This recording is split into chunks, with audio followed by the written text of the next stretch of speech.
Wunderschönen guten Tag und herzlich willkommen zu einem neuen YouTube-Video. Es geht endlich weiter am 190er und heute ist es endlich soweit. Er bekommt seine neuen Sitze. Wir haben keine Kosten und Mühen gescheut, einen originalen, kaputten, schon mal beim Sattler, hoffentlich das hätte auch meine Oma machen können, gewesenen Sitz zu besorgen, den wir jetzt einbauen. Ich finde, der passt auch echt super zum Projekt. Der passt wirklich super zum Projekt. Deiner Meinung nach wahrscheinlich schon, ja. Alt, dreckig und kaputt. Passt zum 190er. Den packen wir jetzt auf jeden Fall einmal rein, um zu gucken, ob das alles so passt. Und dann wäre das Video auch schon wieder zu Ende. Macht's gut, ciao. Nein, Spaß. Hast du heute mit Peter Lustig gefrühstückt? Nein. Oder? Also, Du musst machen wie Philipp Kess. Ich weiß gar nicht, wie macht der das? Der sagt dann Spaß beiseite und Okay. dann ganz ernst. Nee, Spaß beiseite. Schönes Auto. Also, warum habe ich diesen Sitz besorgt? Wir haben jemanden, beziehungsweise ein Bekannter von uns arbeitet bei Recaro. Natürlich habe ich mir zwei Recaro-Sitze für den 190er besorgt. Und zwar Recaro Pole Position in Leder mit Dynamika. Und der nette Herr hat gesagt, dass wir uns originale Sitze halt besorgen sollen. Ich habe jetzt leider in der Umgebung nur einen gefunden, weil meine Sitze habe ich damals, dumm wie ich war, weggeschmissen. Oder verkauft hatte ich die sogar. Ich glaube, ich hatte sie verkauft. Das ist immer, wenn jemand zu dir sagt, du hebst die ganze alte Scheiße auf, du bist ein Messi, Ja, und dann hebst du es 8 wieder. Jahre auf, es will kein Mensch. Du schmeißt es weg, 2 Tage später. Es ist echt so. Was ich auf jeden Fall brauche, sind die originalen Schienen von dem originalen Sitz. Dann hat er uns nochmal so Schienen von Recaro mitgegeben und einmal die Konsolen für den Recaro-Sitz und eine Anleitung, die Ich liebe Recaro-Anleitung. die gefühlt niemand versteht. Also, wir sind gespannt. Mein Wunsch wäre es, dass wir heute hinbekommen, diesen Sitz in dieses Auto zu bauen. Das wäre richtig geil. Ich werde jetzt aber als allererstes mal den Probe stecken, ob das trotzdem alles so passt. Einfach nur mal reinstecken. Und dann beginnen wir schon, dass wir den neuen Sitz, also ich habe natürlich noch einen Beifahrersitz, aber ich dachte mir, wir fangen jetzt erstmal mit dem Fahrersitz an. Dadurch, dass ich nur eine Laufschiene von dem Sitz habe, gucken wir erstmal auf der Fahrerseite. Und da würde ich direkt einmal beginnen und den Sitz ins Auto reinheben. Aber ich glaube, das machst dann wahrscheinlich lieber du, weil es geht. Ja, das machst du schon. Es geht. Oh Gott. Soll ich es lieber machen? Ja, ich glaube schon. Die sind doch etwas schwer. Die haben halt damals schon echt auf Wenn du an leicht Schweller kommst. nicht ans frisch Du hast lackierte heute Auto. deine Arbeitsklamotten an oder was? Ich habe heute extra meine Arbeits... Nee, ich dachte, wenn wir Sitze zusammenbauen, dann kann ich auch normale Sachen anziehen. Wir sehen uns gleich wieder.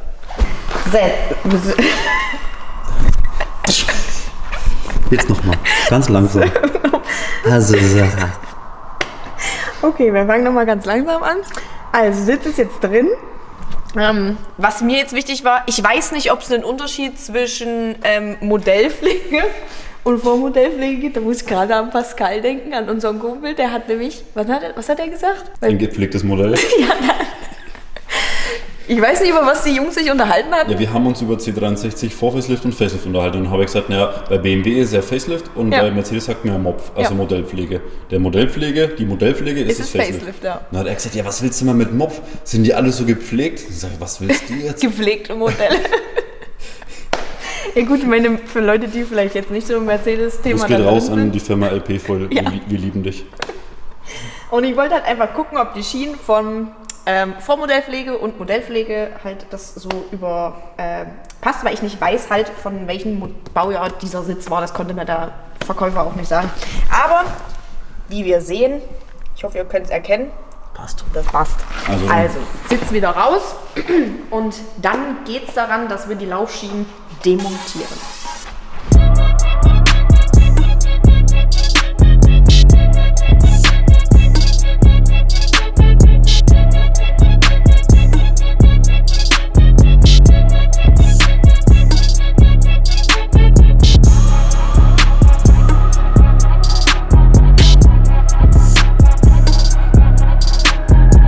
So schaut das Ganze jetzt aus. Also wir haben die Konsolen einmal am Sitz dran und so schaut jetzt die Schiene aus. Also wir haben die einmal schön sauber gemacht, weil ja, ist ja in die Jahre gekommen und was ins Auto reinkommt, wird natürlich vorher auch nochmal schön sauber gemacht. Dann haben wir noch ein bisschen was unten an der Laufschiene abgeflext, weil sonst hätte es hier übergestanden hier oben und hätte auch nicht schön ausgesehen und wir brauchen es auch nicht, deswegen kam das weg. Eigentlich kommen wir schon fast zum Punkt der Wahrheit, dass wir den Sitz dann einmal ins Auto stecken können und gucken können, ob das alles so passt. So schaut jetzt übrigens der alte Sitz aus.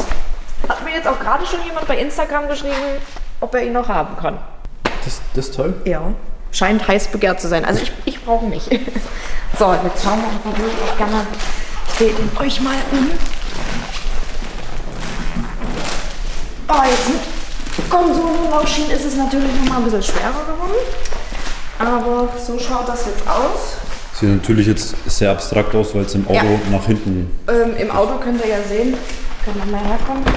Hier haben wir ja die Karosserie, die hier oben, die halt nochmal nach oben steht und da nimmt sie den Winkel dann raus. Bin ich jetzt gespannt. Ich werde es natürlich wieder nicht reinheben. Das wird Max machen. Denn falls was kaputt geht und am Lack was ist, dann kann das Max bezahlen, nicht ich. Nee, Spaß. Und werden wir jetzt mal gucken, ob das hier alles so passt. Bin hier gespannt. Aber setz dich mal Probe, ich will das mal kurz sehen, wie du da drin sitzt. Vor allen Dingen, ich bin gespannt. Perfekt. Ich bin vor allen Dingen gespannt, wie es dann... Aber wir haben jetzt einfach mal eine normale Einstellung gemacht. Also aber jetzt kannst du halt eigentlich das Buslenkrad nicht mehr drin lassen. Ne? Das schaut nee, das kommt auf jeden Fall raus. Das passt ja auch gar nicht zur Optik und allem. Wie auf dem Schleudersitz sieht das aus. Ja, schaut schon lustig aus. Bin aber gespannt, ob ich dann an die Pedalerie komme. Nicht so wie beim G46. Wir haben auch gerade einen Daniel von Animal Racing da, der meine geilen Konsolen gemacht hat. Dass ich auch schön mit einer E46 auf dem Track fahren kann und an die Pedalerie komme. Und jetzt heben wir ihn mal rein und schauen uns das mal an, wie das ausschaut und vor allem, ob das auch da zum Innenraum vom 190er passt.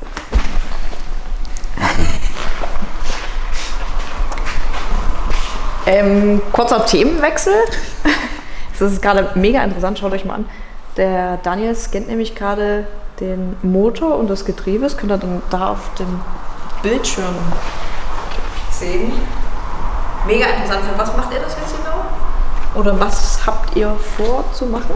Also ich meine, ich weiß es schon, aber die Leute wissen es noch nicht. Ja, es soll ja in den M3 der besagte Motor gepaart werden. Ne? Große Hochzeit demnächst.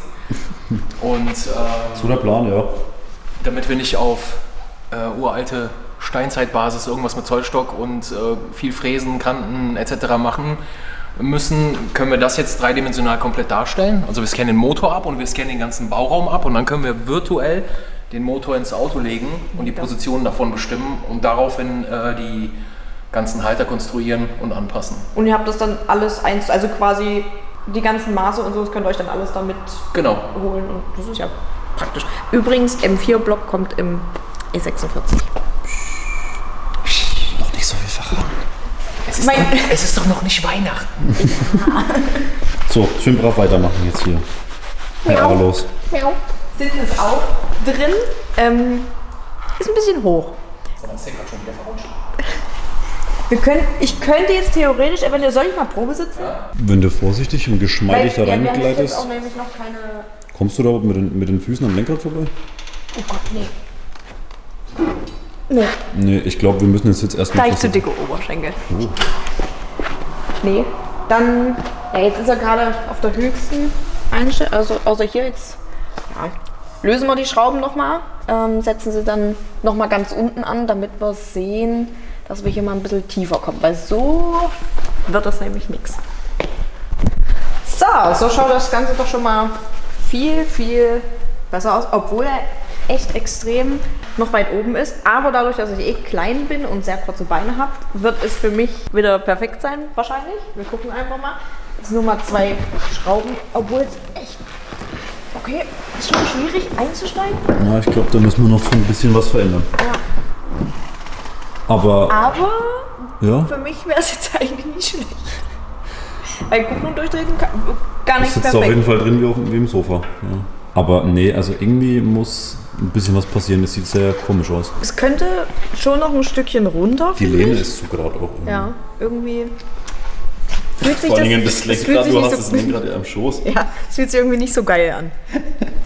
Sieht aus wie ein so richtiger 190er-Fahrer. Aber ich finde, der Sitz passt schon mal optisch, passt da sehr gut rein. Finde ich. Also natürlich, man hätte dann, wie es Philipp gemacht hat, zum Beispiel so ein Pole Position. Oh, aussteigen wird auch interessant. Uiuiui. Ah, da müssen wir nochmal ran. Ja. Man hätte natürlich, wie Philipp, so ein Pole Position mit dem Klassikmuster hier in der Mitte beziehen können. Ich habe auch schon mal geschaut, was die kosten. Ich glaube sogar bei Mercedes wäre die Variante mit diesem Karo-Muster, glaube ich, gewesen. Aber die sind ja preislich wieder...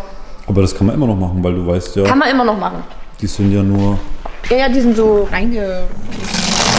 Das ist eigentlich ganz gut, weil wenn du da mal schwitzt oder so, wird in dem Auto, denke ich, nicht passieren. Aber falls, dann kannst du es ja trotzdem noch waschen. So, wir werden jetzt noch ein bisschen hier rumprobieren, rumtesten und dann sehen wir uns gleich nochmal. Was haben wir jetzt noch gemacht? Erstmal kam die Pizza gerade, ja, nämlich Hunger. Und haben jetzt gerade noch so Einziehmotoren eingepresst. Wundert euch nicht, das ist jetzt hier noch, haben wir noch mal matt schwarz lackiert. Das war nämlich vorher noch ein bisschen weiß und das da nicht durchschimmert, dass das Auto ehemalig mal weiß war, haben wir das jetzt noch matt schwarz angesprüht. Und jetzt können wir den Sitz wieder reinheben, verschrauben und dann dürfte das Sitzthema Fahrerseite abgehakt sein. Ich würde jetzt bloß wieder die Kamera tauschen, denn den Sitz hebt nämlich der Max rein. Hi Dani! Hallo! Na, alles klaro? Natürlich! Was machen du da? Das frage ich mich ja die ganze Zeit. Ist das ein Massagestuhl? Ja. So Freunde, Sitz ist drin, sitzt perfekt und schaut euch das an. So weit kann ich nach vorne, also es könnten sogar noch kleinere Menschen als ich fahren. Die Funktion ist halt ziemlich geil, ne, Ja. dass die noch erhalten Also. bleibt. Es funktioniert, dass ich nach vorne und zurück gehen kann. Brauche ein bisschen Kraft, aber es funktioniert. Und ich kann nach oben und nach unten. Das geht halt beim E46 M3 zum Beispiel nicht, aber hier funktioniert alles. Musst ehrlich zugeben, ist geil eigentlich, ne? Ja. Ja, was hätte ich jetzt anders sagen sollen? Ne? Also, Konsolen von Recaro mit den Original Laufschienen vom 190er passt einwandfrei. Ich finde auch persönlich, der Sitz passt halt, ist mit dem Aussteigen, mit dem Lenkrad, also muss definitiv noch ein anderes Lenkrad rein. Es ist etwas Animal Racing, was sagen Sie eigentlich so zu der ganzen Sache? 190er, ist es irgendwie rentabel? Nee, das ist einfach nicht dieses Track-Auto, ne? Da irgendwas zu bauen wäre nicht so, ne? Zu teuer geworden. Schon, ne? Und zu schade. Ich glaube, so viele gibt es auch gar nicht mehr. Ne? Aber optisch finde ich persönlich ist es ja, optisch relativ neuwertiger Sitz, aber ich finde, er passt trotzdem in den Raum rein. Gerade wenn wir das halt fertig haben mit unseren Türverkleidungen, die wir etwas versaut haben hier hinten, aber das werden wir noch ausbessern. Ich denke, es wird ein schöner, schlichter Innenraum werden, mit dem ich hoffentlich im Mai zum Wettersee fahren kann. Im Januar soll das Auto ja zum Folierer, bis dahin muss er ready sein. Ja, ich hoffe, euch hat das Video soweit gefallen. Ihr könnt mir gerne mal in die Kommentare schreiben, wie ihr findet, wie der Pole Position hier in den 190er reinpasst, ob ihr das cool findet. Dann würde ich mich an der Stelle schon verabschieden. Lasst mir wieder einen Daumen nach oben da. Falls ihr irgendwelche Fragen habt, haut's unten in die Kommentare und dann sehen wir uns im nächsten Video. Macht's gut. Tschüss.